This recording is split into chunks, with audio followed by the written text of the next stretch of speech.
Hello and welcome to today's video. This time we'll be taking a look through a new publication, Basil Copper, A Life in Books, which is compiled and edited by Stephen Jones. So sit back, relax, and let's get to it.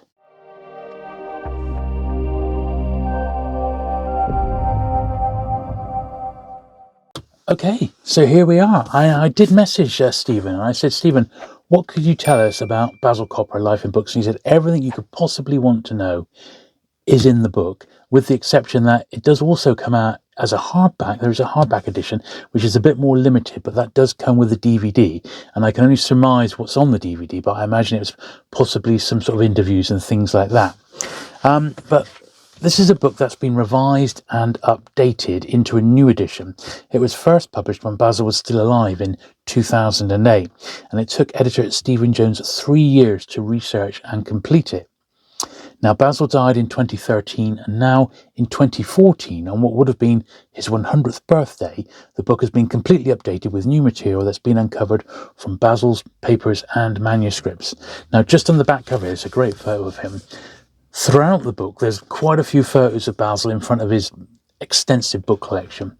And being a bookie, I can't help but spot, just down in the corner here, there's some penguins down there by the look of it, including one, it's like an Abraham Games one. It's got a very distinctive design, sort of mid 1950s, that one. And there was at least one other book which I spotted, I've got that exact edition. How bizarre is that? Anyway, we'll have a look through. So I have to confess that Basil Copper wasn't a name that I was instantly familiar with, but looking through the bibliography, which is broken down into different parts of Basil's career, I'm certain that I've read some of his stories over the years. Now, the book opens with a basic sort of overview of Basil's career, which is really extensive, and that's by Richard Dolby. And as well as being known for his, there they are together, as well as being known for his macabre stories, he also wrote 52 detective thrillers featuring Mike Faraday and 30 Solar Pons novels. Now, they're Sherlock Holmes pastiches, as well as screenplays, and of course, much, much more. Now, throughout the book, Stephen has attempted to piece together a bibliography. Now, it's like, I can only imagine, it's like some huge jigsaw which had to be pieced together literally bit by bit. It must have been an absolutely immense task. There are many parts to it, and they're split throughout this big book. And you see, it's a huge old tome, several hundred pages, but this bibliography is split throughout, and it sort of splits up his macabre stuff, his Solar Pons stuff, any screenplays and adaptations that he did. So it's broken down into different sort of genres and bits and different parts of his work, and that was probably the only way it could possibly be done, to be honest. Quite a good way to do it. Now, there's another great shot, a youthful bookworm in the corner of his bedroom during the early days of World War II. Now, I was looking at this and you can't help but look at a photo like that, and my eyes are immediately drawn to the penguins at the top shelf there. But then I was scanning down, I was looking at these hardbacks there, and those look like some bloodhound ones. But then look at that one by O. Henry. And I thought, cool, that looks familiar. And then lo and behold, it was this one. This is the spine we were looking at. It was the best of O. Henry. Nothing to do with Basil Copper, only in so much as O. Henry was an absolute master of the short story. That was sort of his thing, really. And Basil Copper himself wrote stacks and stacks of short stories. And maybe this is, somewhere where he sort of learned his craft by reading the greats, people like O. Henry.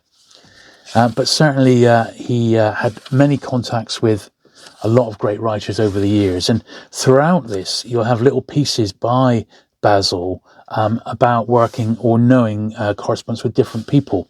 So this is a working bibliography. This is the first part, and this one is part A, which is macabre and supernatural novels, which are these ones here. There's another one for short stories and things like that. There's Stephen in his library. I think some of his earliest macabre sort of horror stories were printed in the 5th and 6th editions of the Pan Book Horror Stories. Now, I actually do have these, so I'll put my bookmark in there while we're looking through. He had two. Now this is I've actually got 2 sets of Pan Book of Horror Stories. I've got a set which is my reading set, and I've got all 30 in that, but they're just hammered copies, which are readers like this one, so they're low grade.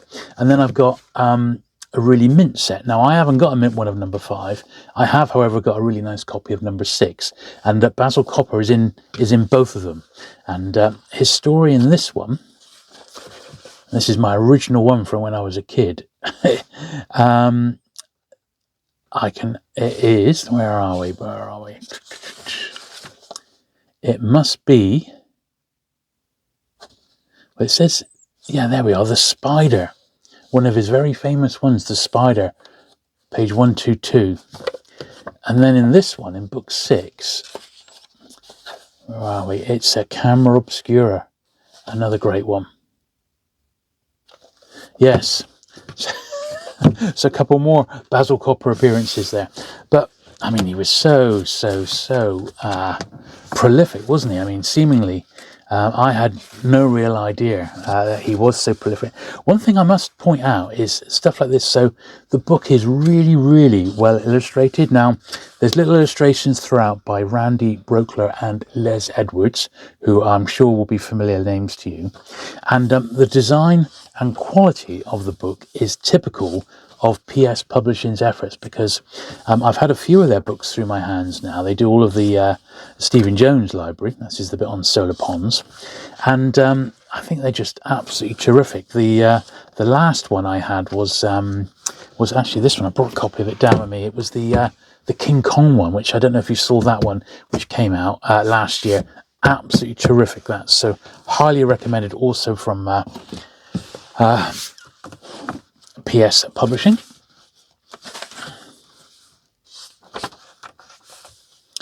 But here we are. So yeah, this is all the Solar Pons stories. That was the sort of following in the footsteps of Sherlock Holmes. And then this is by Basil Copper on August Derleth. So Copper's take on many people, writers included, are included throughout. Here's bibliography D. This is all the Mike Faraday. These are his crime ones, a crime series. Started in 1987. There was 50 odd of these, which is incredible when you think about it. Published in many languages as well. And everything is here, the British, American, all the overseas ones, large print editions. I think even before Basil died, they were being adapted for audio, which is incredible. I mean, when Stephen says this is everything you could possibly want to know about Basil, they're not wrong. I mean, he's not wrong. It's absolutely everything. There's bits that are unpublished as well, that never got around to it being published in anything, like treaties for books, short stories, as you can see, essays. I mean, it really is a fantastic potpourri of his stuff. Other books. I mean, trying to collect him would be a bit of a tall order, I would think, but there he is with Christopher Lee at the 1997 World Fantasy Con. You see, it's absolutely enormous. The book is huge. As I said, hundreds of pages. Really, really definitive. It is the definitive book on Basil Copper. And so great that he was able to see the first edition of this when it was published.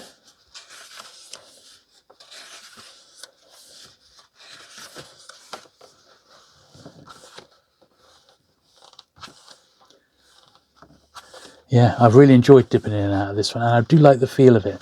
The fact that there are plenty of pictures and book jackets and things like that, it keeps it really interesting for a booky person such as myself. I may not have read many of these, but it's certainly, you know, when I come across a Basil Copper now, I certainly will stop to read it. This is quite nice, a little tribute to when Peter Haining passed away.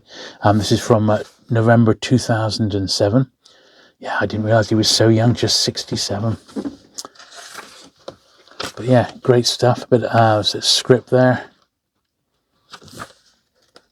Yeah, Fall of the House of Usher, the revised script of that one. And then this was Count Magnus. This was the adaptation of that, which has still never been produced. So you get the full script of that as well, which is quite long, as you can see. Unpublished works.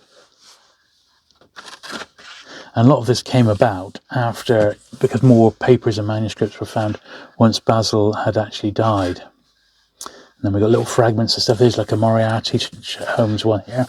The Other Side of the Coin, 1971. Really, really nice. Yeah, a great, great book. Just the sort of thing to lose yourself in. Now, it's only been published out for about maybe a month or so, so not long. And best way to get this is either from the PS Publishing website, direct from the publisher. And as I said, there is a hardback edition if you're really, really keen to get this one, which has come with the DVD. There's a little list of the Stephen Jones Master of Horror series. This originally was book number 1, A Life in Books, but it's now the very latest one, which is number 19. Or, of course, you can head to Amazon and get one online that way. I'll link to both in my description down below. But yeah, once again, absolutely fantastic, fantastic book from Stephen. Thank you very much to PS Publishing for sending me their latest edition. So it's been really fun looking through that one. If you've enjoyed today's video, do please give it that thumbs up. Do please hit the subscribe button if you've not already for regular vintage book content. And I shall look forward to seeing you again very soon. Bye.